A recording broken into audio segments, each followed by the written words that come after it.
Halo sahabat, selamat datang dan selamat berjumpa lagi bersama saya Joe di Klik Cinema TV.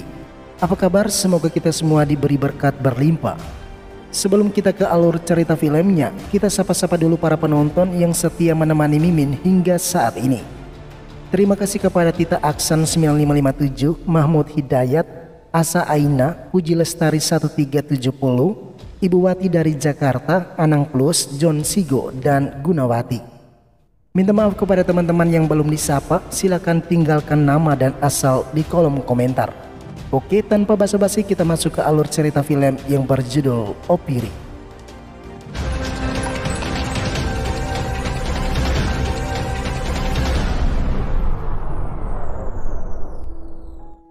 Cerita berawal di sebuah penjara diperlihatkan seorang pria bernama Sinu, narapidana kasus pencurian.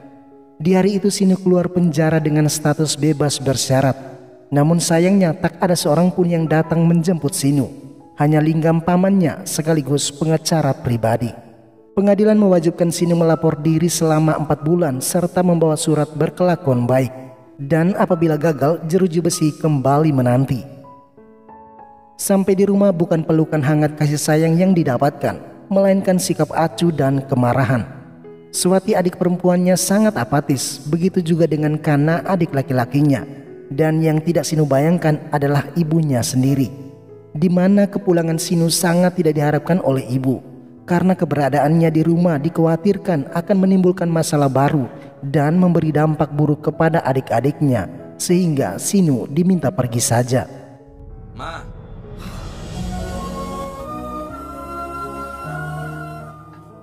Kini Sinu tak tahu entah kemana. Untungnya ia masih memiliki paman yang baik hati. Di hari itu Sinu diantar paman untuk mencari pekerjaan di panti asuhan, sehingga mendapat surat berkelakuan baik. Namun lamaran Sinu ditolak mentah-mentah setelah mengetahui kalau Sinu merupakan seorang narapidana. Paman kembali mengajak Sinu ke panti jompo, tetapi kali ini Sinu yang menolak karena ia tak mampu mengurus orang tua. Hingga akhirnya Sinu berinisiatif ke rumah seorang miliarder yang membuka lowongan pekerjaan.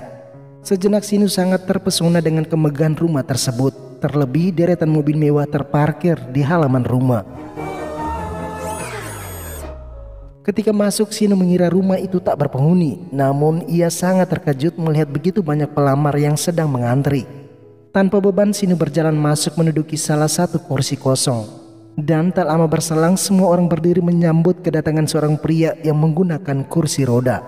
Pria itu bernama Vikram, pengusaha nomor 1 di India. Namun sayangnya sudah 5 tahun Vikram lumpuh. Sinu yang pada awalnya terlihat biasa saja tiba-tiba berdiri ketika melihat seorang gadis cantik bernama Kirti yang tidak lain merupakan asisten pribadi Vikram. Saat diberitahu siapa itu Vikram, Sinu langsung bingung karena meskipun Vikram lumpuh tapi kaya raya, sedangkan dia normal tetapi miskin, bahkan tidak dihargai dalam keluarganya. Beberapa saat kemudian sesi wawancara dimulai. Satu persatu pelamar dipersilakan masuk untuk diinterview. Dari semua jawaban peserta, Vikram tak sedikit pun tertarik karena mereka justru merasa kasihan dengan kondisinya. Bagi Vikram, ia tak butuh dikasihani, tetapi lebih kepada motivasi yang memampukan dia untuk kembali bersemangat. Kini tibalah giliran Sinu. Dia masuk dengan gaya tengil tanpa etika. Ketika ditanya apa alasannya mau bekerja, Sinu justru berkata karena dia sangat mengagumi kecantikan Kirti.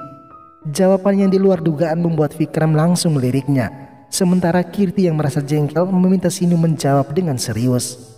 Lantas Sinu berkata bahwa ia melamar kerja karena disuruh oleh paman agar mendapat rekomendasi, lantaran ia baru keluar dari penjara dengan status bebas bersyarat. Kejujuran Sinu membuat Vikram tertarik, sedangkan Kriti merasa risih dengan Sinu yang terus menggodanya. Meskipun dengan gaya selengean, tetapi Vikram merasa tertarik selain karena kejujuran Sinu, tetapi juga karena sikap humorisnya. Sehingga tanpa pikir panjang, Vikram meminta Sinu mulai bekerja esok hari. Keputusan itu tidak hanya membuat Sinu terkejut, tetapi juga dengan Kirti. Esok hari Sinu datang bekerja di hari pertamanya. Ketika diantar menuju ke kamarnya, Sinu sangat terkejut melihat fasilitas yang disediakan untuknya. Karena bagaimanapun ia belum pernah merasakan hidup seperti ini. Kemudian Sinu dipanggil untuk mulai bekerja. Nah disitulah Sinu baru mengetahui kalau pekerjaannya adalah merawat Sultan Vikram. Sinu diminta oleh dokter pribadi untuk memperhatikan cara menggerakkan otot kaki Vikram. Namun yang terjadi, Sinu justru tertidur. Bosan dengan jenis pekerjaan seperti itu, Sinu menelpon paman kalau ia sudah tak mau bekerja lagi. Tetapi paman memintanya untuk tetap bertahan 4 bulan lagi kalau Sinu ingin bebas untuk selamanya. Meskipun dengan terpaksa, Sinu tetap melakukan pekerjaannya, mulai dari memandikan Vikram sampai menyuapnya. Untung saja ada si asisten cantik yang menjadi hiburan tersendiri buat Sinu. Hari demi hari kejenuhan Sinu mulai berubah menjadi rasa nyaman. Bahkan ia sampai meminta bosnya dipanggil dengan abang. Selera humor dan kenekatan Sinu justru menjadi sensasi baru yang dirasakan Vikram. Karena Sinu seakan tak peduli dengan larangan yang diperintahkan oleh dokter pribadi. Di mana di suatu hari ia mengajak Vikram jalan-jalan. Mendengar itu Vikram tersenyum bahagia sambil meminta mobil mana yang mau dibawa. Setelah menunjuk sebuah mobil mahal, mereka pun pergi.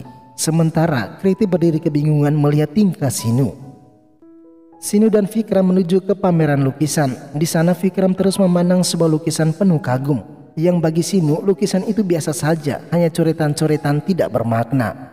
Ternyata Vikram telah membeli lukisan itu seharga 400 juta yang membuat Sinu semakin heran tak percaya. Setelah itu, Prasad pengacara pribadi Vikram yang sudah dianggapnya sebagai sahabat mengingatkan Vikram agar berhati-hati dengan Sinu. Karena orang yang ia pekerjakan merupakan narapidana kasus pencurian, sehingga ia khawatir terjadi sesuatu kepada Vikram. Mendengar itu Vikram hanya tersenyum dan sesekali melihat Sinu yang berdiri di dekat kolam. Apa yang dikatakan Prasad memang benar adanya, tetapi sejauh ini ia merasa Sinu adalah orang yang cocok untuk membuat hidupnya lebih berarti. Kemudian Vikram memperkenalkan Sinu kepada Prasad. Sinu, my best friend Prasad. Di rumah Sinu masih tidak terima lukisan itu dibeli dengan harga yang sangat mahal. Sinu mengatakan bahwa memang kamu banyak duit, tetapi tidak begitu juga menghamburkan duit sebanyak itu. Vikram hanya tersenyum melihat wajah Sinu, sementara Sinu memilih keluar dengan wajah kesal. Malam harinya Sinu coba membuat lukisan, namun tiba-tiba ia mendengar Vikram menjerit kesakitan karena efek obat. Entah apa yang ia pikirkan, Sinu mengajak Vikram keluar menggunakan mobil mewah untuk menghirup udara malam. Semua yang dilakukan Sinu justru membuat Vikram lebih bahagia, karena selama ini belum ada pelayan seperti Sinu.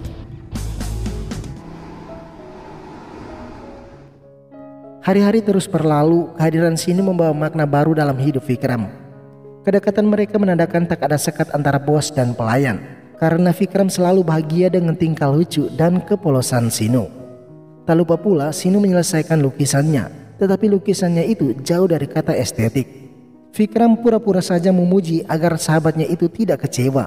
Bahkan untuk menghargai jasa Sinu, Vikram rela membohongi Prasad kalau lukisan itu dari London, sambil meminta Prasad membelinya. Meskipun tidak mengerti makna di balik lukisan itu, Prasad terpaksa membelinya dengan harga 2 lak. Uang hasil penjualan lukisan diberikan kepada Sinu. Sontak saja Sinu sangat kaget karena untuk pertama kali dalam hidupnya ia baru menghasilkan uang sebanyak ini. Dengan percaya diri Sinu membanggakan lukisannya sendiri, sementara baik Kriti maupun Vikram hanya tersenyum mendengarnya. Semua uang tersebut Sinu berikan kepada ibunya melalui paman. Namun uang itu justru dibuang oleh ibunya. Ibu yang masih memandang rendah Sinu justru berpikir kalau uang itu didapat Sinu dengan cara mencuri. Apa yang dilakukan ibu membuat Sinu semakin sakit hati, lalu memilih kembali ke tempat ia bekerja. Di hari itu Sinu diberitahu oleh kepala juru masak bahwa selama ini Vikram sering bersuratan dengan seorang pelukis wanita bernama Priya.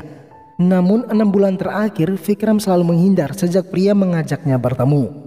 Kebetulan saja di surat itu tercantum nomor HP Priya dan Sinu langsung menelpon Priya yang membuat Vikram ketakutan. Namun karena terus dipaksa, maka Vikram akhirnya mau berbicara dengan Priya. Sejak hari itu Vikram tak lagi malu-malu berteleponan dengan Priya, hingga mereka pun janjian untuk bertemu. Tetapi kali ini Vikram melarang Sinu ikut dengannya, mengingat sikap Sinu bisa saja membuat Vikram menjadi grogi.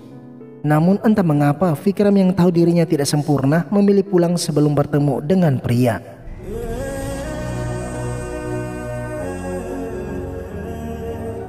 Sampai di rumah Kriti coba menghibur Sinu yang sepertinya memiliki banyak beban hidup. Tetapi Sinu mengatakan bahwa masalah ini tidak ada yang bisa menyelesaikannya. Tak berselang lama Sinu mendapat telepon kalau Swati adik perempuannya mau nikah sembunyi-sembunyi.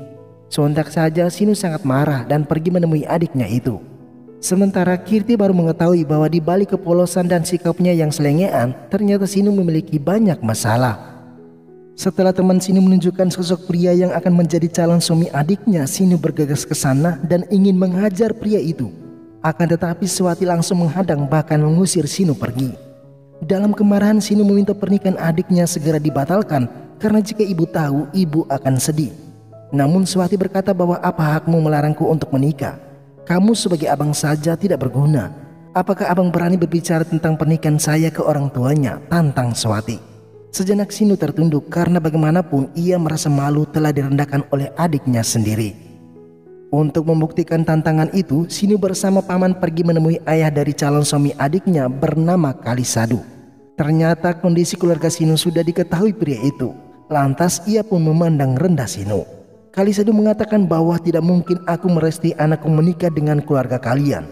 Status kita saja jauh berbeda, dan apakah ini adalah rencana kalian untuk mengubah nasib hidup kalian?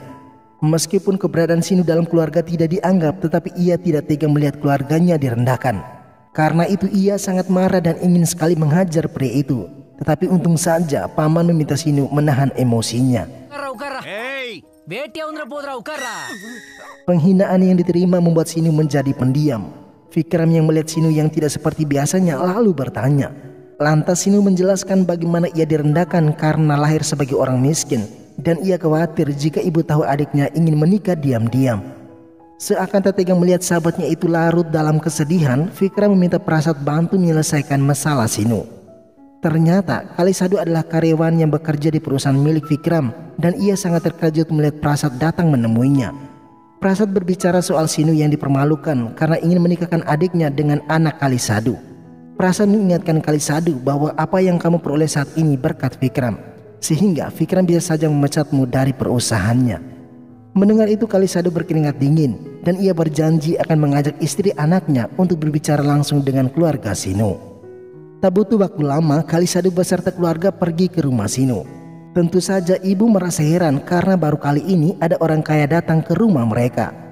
Setelah diizinkan masuk, Kalisadu menyampaikan tujuan kedatangannya. Ia meminta restu menikahkan anak-anak mereka. Sontak saja Swati dan calon suaminya merasa heran karena tanpa hujan angin tiba-tiba saja ayahnya sangat bersemangat membicarakan tentang pernikahan mereka. Bahkan ia tidak meminta sepeser pun uang mahar asalkan anak-anak bahagia. Tentu saja ibu menerima baik lamaran itu dan terlihat Swati sangat bahagia. Kalisadu menyempatkan diri bertamu Swati. Kata Kalisadu, bilang pada abangmu kalau aku sudah merestui pernikahan kalian dan tolong sampaikan permintaan maaf dari saya untuknya. Mendengar itu Swati semakin bingung entah apa yang telah dilakukan Sinu sehingga orang kaya ini bisa tunduk padanya. Lantas Swati langsung menelpon Sinu untuk menyampaikan terima kasih dan minta maaf karena telah menganggapnya sebagai kakak yang tidak berguna, sembari menceritakan tujuan kedatangan Kalisadu ke rumah mereka. Tentu saja Sinu semakin bingung karena memang ia tidak berbuat apa-apa. Tak berselang lama Kalisadu yang masih terhimpit rasa takut pergi menemui Fikram. Ternyata Kalisadu datang hanya untuk meminta maaf karena dia tidak tahu orang yang telah dia hina merupakan pelayan yang bekerja untuk Fikram. Kalisadu juga meminta maaf kepada Sinu atas perkataannya beberapa hari yang lalu sambil menceritakan kalau semua yang ia dapatkan saat ini berkat Pak Fikram. Sinu masuk menemui Fikram untuk menyampaikan banyak terima kasih karena telah membantunya. Ternyata apa yang dilakukan Fikram hanya sebagai balas jasa dan ia tak mau ada seorang pun yang merendahkan Sinu. Di sisi lain terlihat ibu sangat bahagia karena putrinya bisa menikah dengan orang kaya. Meskipun sampai sekarang ibu juga belum mengetahui kalau semuanya ini berkat Sinu. Beberapa bulan telah berlalu hingga tibalah hari ulang tahun Fikram. Kirti dan lainnya telah menyiapkan perayaan, tapi Fikram yang sudah terbiasa dengan gaya perayaan itu terlihat tak ada yang istimewa. Bukan hanya Fikram tetapi juga Sinu yang terlihat bosan. Alhasil Sinu mengambil alih perayaan tersebut dan ia menghiasi malam itu menjadi lebih berwarna yang membuat Fikram sangat bahagia.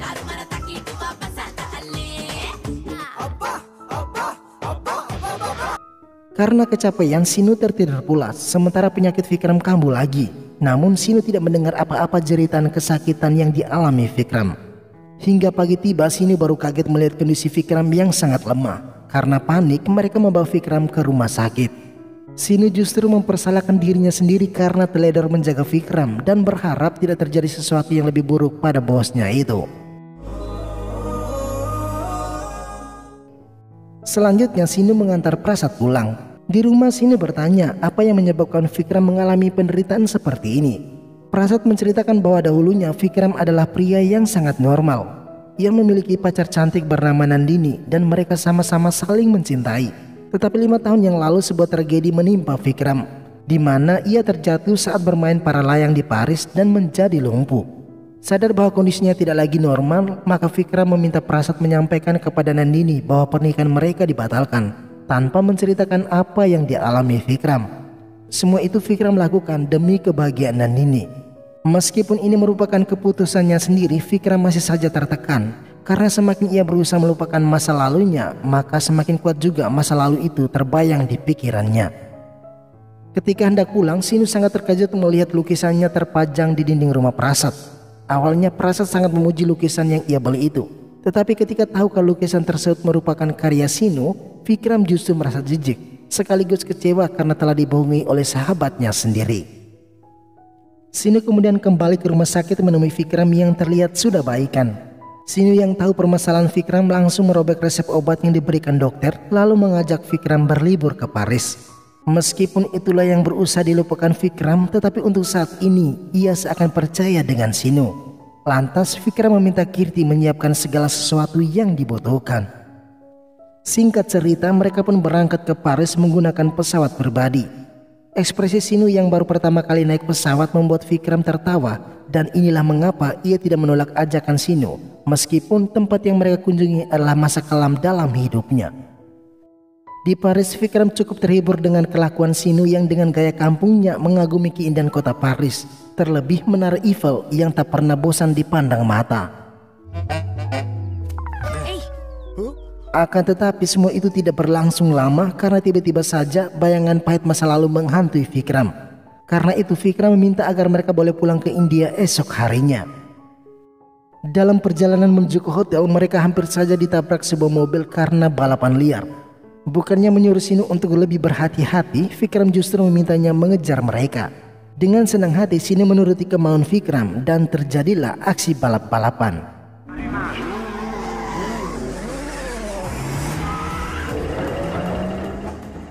Vikram sangat menikmati balapan liar itu, apalagi mereka berhasil menjadi pemenang.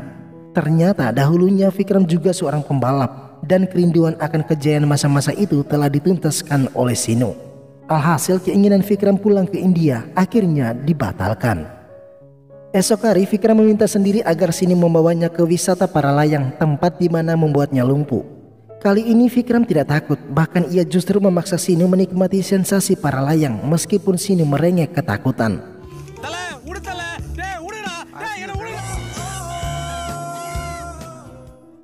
Malam hari terlihat Vikram sangat bahagia, sementara Sinu masih malu karena Kirti melihatnya menangis ketakutan. Apalagi sampai saat ini ia belum mengungkapkan perasaannya.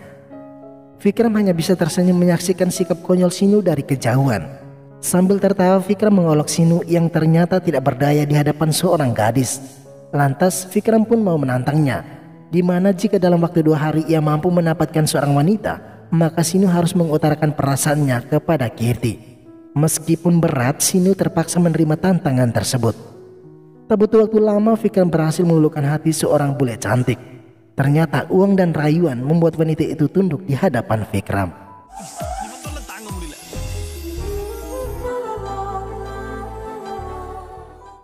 Kini Sinu mau tak mau harus mengungkapkan perasaannya kepada Kirti. Ketika melihat Kirti berada di depannya, Sinu secara terbata-bata mengungkapkan I love you. Dan tanpa dia sadari ada kaca transparan yang menjadi penghalang. Itulah mengapa Kirti tidak sekalipun menoleh, bahkan merespon perkataannya. Kirti yang mendengar ada bunyi kaca langsung menoleh, dan seketika itu juga Sinu kabur sembari membuang bunga di tangannya. Harga diri Sinu seakan terinjak-injak karena ulahnya sendiri, sampai-sampai ia tak mau bertemu dengan Kirti. Esok hari Sinu yang melihat karangan bunga dari seseorang untuknya semakin emosi. Ternyata bunga itu dari Kirti yang diam-diam menyukai Sinu. Hanya Sinulah yang lebih dahulu menyerah sebelum berjuang. Confirmation ಮಾಡಿದ್ಯಾ?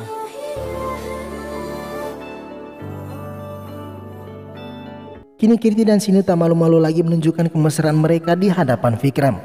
Vikram yang tahu perasaan hati Sinu tidak berkeberatan ketika Sinu meminta Vikram menunggu mereka beberapa saat di luar toko.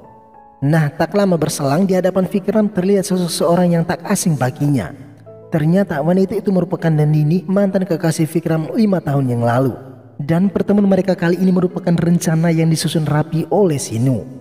Nandini sangat terharu melihat kondisi Vikram. Ia tidak menyangka kalau yang dilakukan Vikram 5 tahun yang lalu merupakan sebuah pengorbanan agar Nandini bisa hidup bahagia. Dan dugaannya itu benar karena saat ini Nandini telah menikah dan memiliki seorang anak serta suami yang baik hati.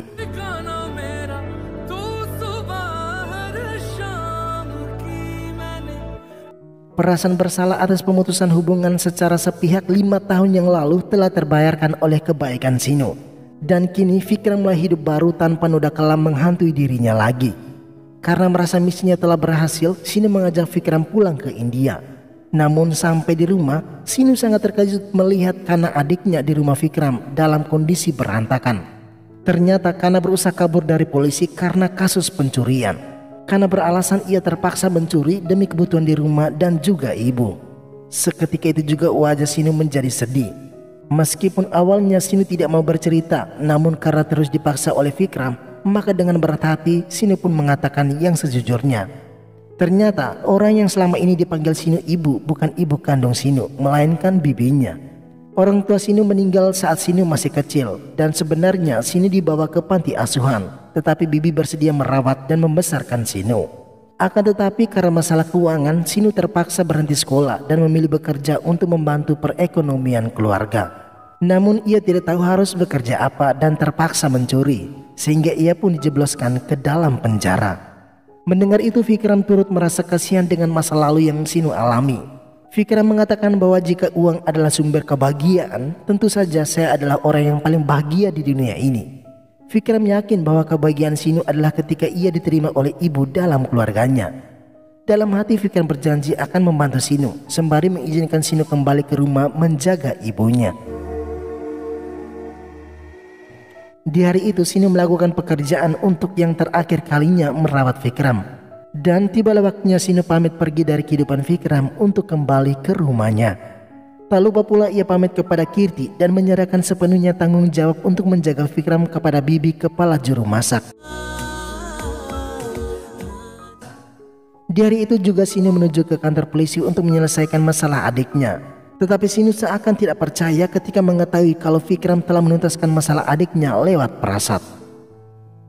Ketika sampai di rumah, ibu masih saja marah, sementara Swati yang telah merasakan kebaikan kakaknya menyambutnya dengan ramah. Meskipun Vikram orang yang sangat kaya, tetapi Sinu tidak berniat memanfaatkan persahabatan mereka untuk mencari keuntungan. Sinu berusaha kesana kemari untuk mencari pekerjaan, dan akhirnya ia diterima menjadi sopir taksi. Suatu hari ketika pulang kerja, Sinu melihat Kalisadu ada di rumah mereka untuk membicarakan tanggal pernikahan adiknya. Kalisadu langsung berdiri menyapa Sinu sambil berkata bahwa pernikahan ini merupakan berkat Sinu. Ibu seakan tak percaya, namun Swati membenarkan ucapan Kalisadu. Dari dalam Sinu mendengar percakapan antara ibunya dengan Kalisadu, di mana ibu meminta Kalisadu berbicara saja dengan Sinu soal tanggal pernikahan Swati, karena mulai hari ini ia mempercayakan Sinu yang mengurus semuanya. Perkataan ibu membuat Sinu menjadi terharu, apalagi perlakuan yang ia terima dari ibu jauh berbeda yang ia alami selama ini. Di sisi lain, setelah ditinggal pergi Sinu, Vikram kembali membuka lowongan pekerjaan. Namun dari semua pelamar tak ada yang mampu membuatnya tertarik. Kondisi Vikram yang dahulu telah bahagia kini kembali menjadi murung, dan semua itu disaksikan sendiri oleh Prasad. Prasad sadar bahwa hanya Sinulah yang mampu mengubah hidup Vikram. Tetapi Vikram menolak ketika Prasad berniat memanggil Sinu kembali. Prasad yang tak tahan lagi diam-diam menemui Sinu untuk menceritakan kondisi Vikram. Seketika itu juga Sinu ke rumah Vikram dan betapa terkejutnya dia ketika melihat Vikram yang telah berewokan. Sinu tertawa sambil mengejek Vikram kalau Vikram terlihat seperti aktor film India yang berperan sebagai penjahat. Sinu kembali mengajak Vikram jalan-jalan menggunakan mobil. Karena Vikram belum juga bahagia, Sinu membawa mobil dengan kecepatan tinggi. Akan tetapi aksi Sinu diketahui polisi hingga mereka diberhentikan secara paksa. Untungnya Vikram berpura-pura jatuh sakit. Itulah alasan yang tepat Sinu memacu mobil dengan kecepatan tinggi. Alhasil mereka pun dipersilakan pergi. Saya nak kunjung bodoh Sar. Saya nak kunjung bodoh dia. Esok hari Sinu membawa Vikram ke salon untuk mengubah penampilannya. Setelah itu mereka ke sebuah tempat karena Sinu ingin menyampaikan sesuatu. Di sana Sinu berkata bahwa ada dia atau tidak, Vikram harus tetap bahagia. Tak lupa pula ia mengucapkan terima kasih atas bantuan Vikram selama ini, karena sekarang ia telah diterima oleh ibunya. Setelah berkata demikian, Vikram pamit pergi. Tak berselang lama datang seorang gadis. Dia adalah pria gadis cantik yang sudah dikenal Vikram sejak lama. Ternyata pertemuan mereka kali ini juga berkat usaha Sinu. Dan film ini ditutup ketika Sinu pergi meninggalkan Vikram yang terlihat bahagia bisa bertemu pria si gadis cantik tersebut. Sungguh inilah persahabatan yang luar biasa. Dan dengan begitu filmnya pun berakhir. Sekian, terima kasih dan bye.